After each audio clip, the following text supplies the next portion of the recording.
அந்த டிகிரி சுத்தமாக பார்க்கறது, துல்லியமாக ஜோதிடத்தை கணிக்கிறதுங்கிற விஷயங்கள் எடுக்காம இன்னும் அந்த கிரக சேர்க்கை, பார்வைகள், பரிவர்த்தனைகள், அந்த அஸ்ததங்கம் ஆயிடுச்சு, வக்ரம் அடைஞ்சிருச்சு, இதுதான் ஜோதிடம் அப்படின்னு நினச்சி ஜோதிடம் சொல்லிட்டு இருக்காங்க ஃப்ரெண்ட்ஸ்.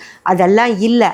இது இப்போ டிகிரி சுத்தமாக பார்க்க தெரிஞ்சிருந்தது அப்படின்னா இந்த சனியும் ராகுவும் ஒரே டிகிரியில், அதுவும் புத்தாண்டில் வந்து நிற்கும் போது இதை எவ்வளோ பெருசாக்கியிருப்பாங்க அப்படின்னு சொல்லி யோசனை பண்ணி பாருங்க.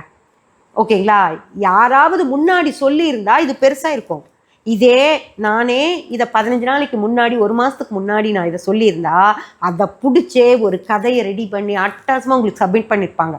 ஆனால் அந்த டிகிரி சுத்தமாக அந்த 2 கிரகங்களும் அதுவும் புத்தாண்டு அன்னைக்கு ஒன்றா நின்றுச்சு அப்படிங்கிறத அவங்க கணிக்கல, அதை யோசித்து பார்க்கல, அதனால் அவங்க அதை சொல்லலை. ஓகேங்களா? இப்படி தான் இருக்காங்க.